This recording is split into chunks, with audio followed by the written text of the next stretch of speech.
Hey guys, this is Mel, and I am back to talk about Supernatural episode 1216 titled Ladies Drink Free, which premiered Thursday, March 30th, 2017 on the CW.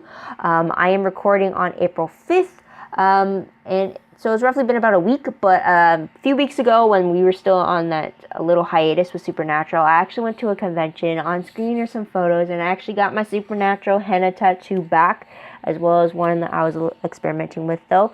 As of right now, though, they're kind of half faded, so I'm a little disappointed. But I wanted to talk about it with you guys, or at least mention it, because I always love getting the henna, because I'm too chicken to get it for real. But we were on hiatus when I actually went to the convention. Not a Supernatural one, it was a generic convention. So that was always fun, though, but I do encourage it that you guys try the convention circuit. It's a really cool thing to experience. But enough about that, guys. Huge spoiler alert about the episode. If you haven't seen it already, go do so first. Then come back and see what I have to say about the episode. Otherwise, my video reminders are up on screen. Take a moment to remind yourselves. And then, well, let's start. 10-minute clock. And let's begin with what happened in this episode. So timeline-wise, wow.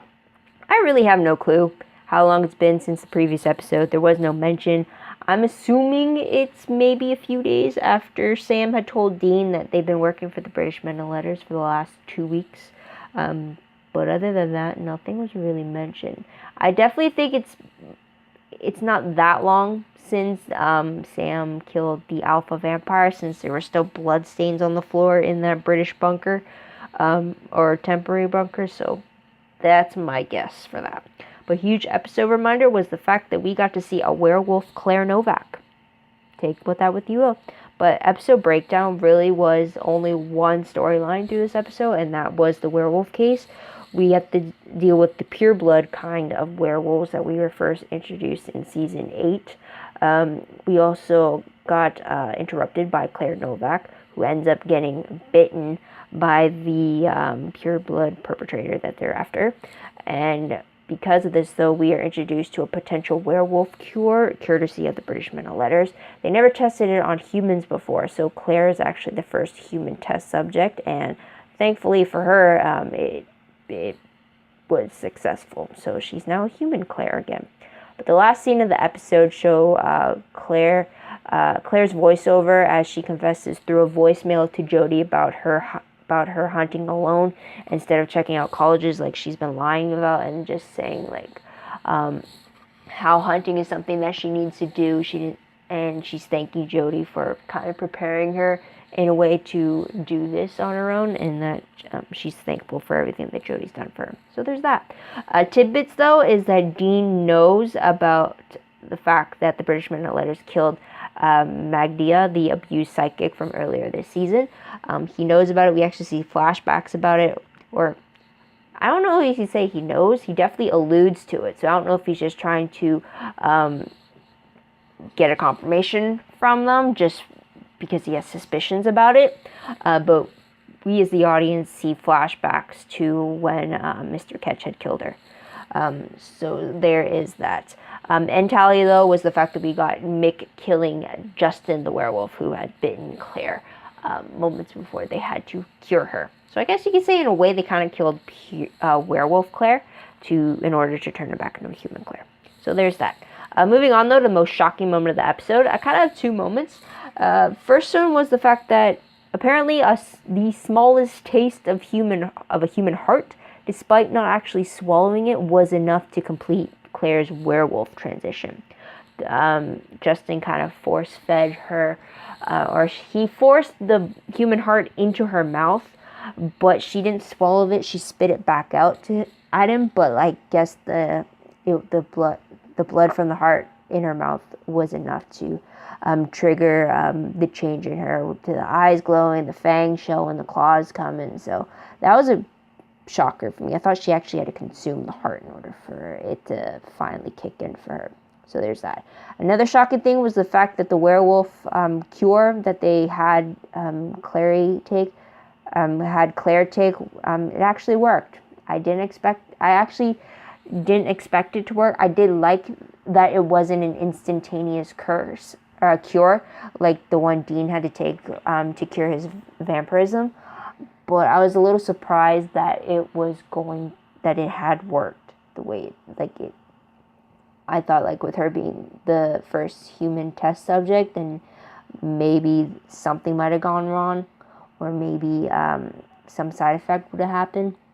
But yeah, that was a little shocking for me. I mean, I'm glad she's alive, because I know her death would have been horrible for all the hunters we know to just experience that, though. But yeah, the likelihood of it is what shocked me, that's for sure.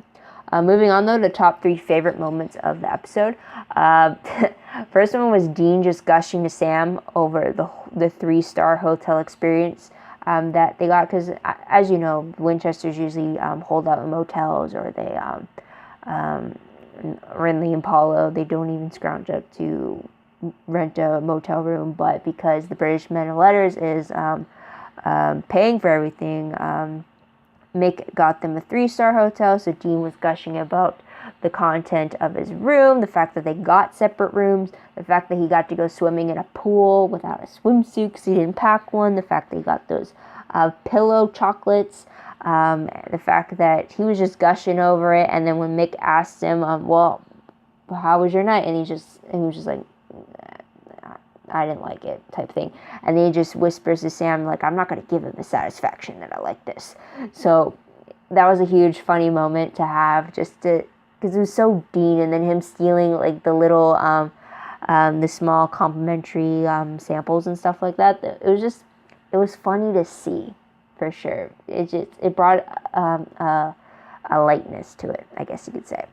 Next favorite for me for the episode definitely has to be Sam and Dean being worried and very protective over Claire just after she was bitten.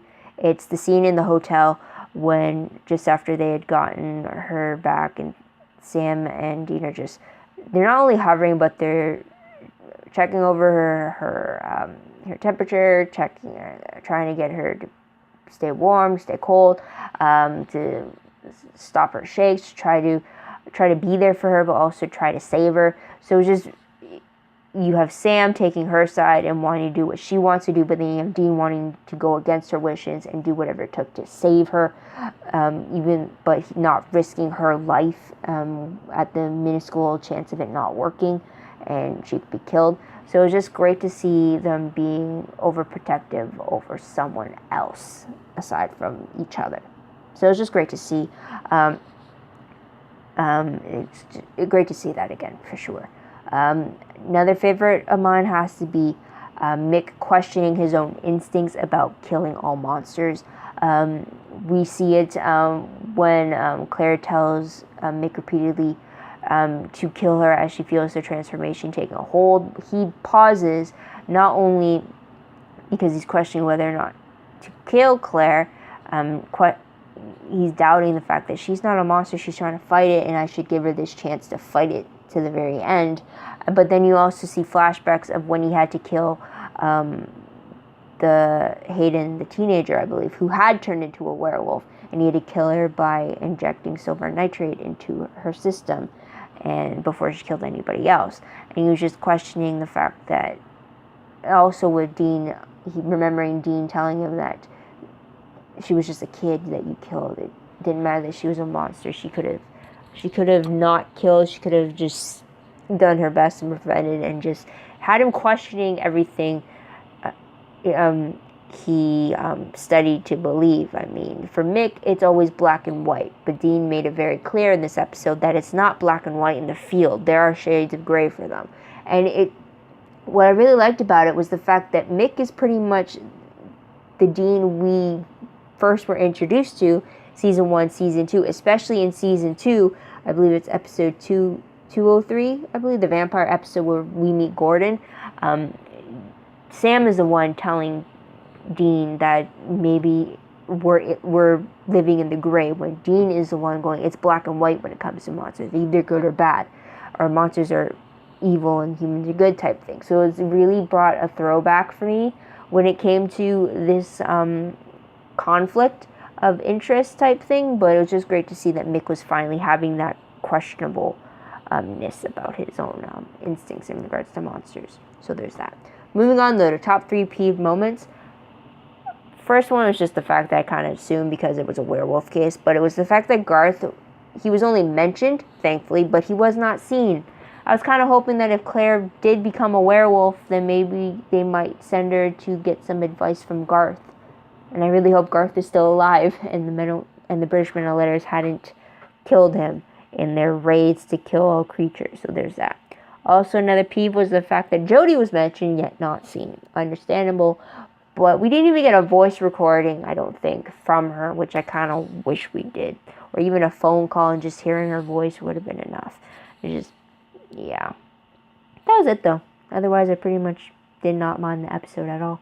But the moment I will remember the most about this episode is the fact that a werewolf Claire is what we got to see. We got to see a very huge difference in her demeanor, but also the fact that the werewolf cure was introduced. Kind of seemed convenient, but then again, the vampire cure being introduced was kind of convenient in timing as well. So there's that. Moving on, random questions. I don't really have any, so let's push on forward to predictions. And the timer goes off right now.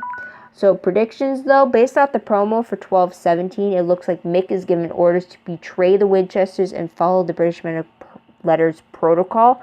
It also looks like we'll see Dagon, Crowley, Lucifer, and Castiel once again. So there's that. Based off the synopsis for episode 12/17, it reads that Sam and Dean get a lead on Kelly Klein's whereabouts. Mick drops by the bunker unexpectedly and decides to join the hunt.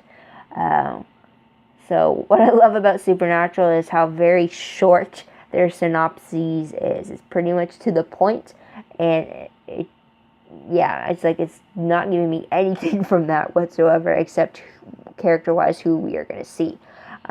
So there's that. I'm a little worried about how Mick is giving orders to betray the Winchesters. I'm hoping he goes against it and sides with the Winchesters and go against the British Men of Letters. But maybe this is the episode where we find out once and for all who Mick is following orders from. So there is that. Otherwise, that's about it, guys. So thank you so much for your patience and tuning in. But I want to know what you guys thought of the episode. So let me know in the comments down below. Let's talk about it. Love to hear about it. Also, don't forget to like this video, subscribe to my channel, and check out my other videos if you haven't done so already. If you want, check out my Tumblr page. The link for that is down below. I read blog promos, web clips, quotes, GIFs, synopses, news, all that good stuff, all found in one place. Go check that out as well. Also, so that was Tumblr. Also, check my WordPress account. Everything's connected that I do online to WordPress. It's a work in progress, but it's a little more organized over there, so go check that out if you want. And also, if you want a more detailed recap of the episode, a play-by-play, if you will, check out my Livejournal entry account. The link for this episode is down below. It's a play-by-play of what happened in the episode as I watch it for the first time, included with my in-moments thoughts or questions I may have had while watching it. It's great for me. I like doing it because it helps remind me of the little things I might have missed when watching the episode, because usually certain moments I'll remember, but the little things I might forget. So it's a great memory booster for the episode for me, and maybe it will help for you guys too. So go check that out if you want as well. And that's about it. So again, thank you guys so much for tuning in. Thank you for your patience. I hope you come back next week to hear what I have to say about the next episode. But until then, guys, this is Mel. Wish you a great day, great week wherever you are. Bye for now.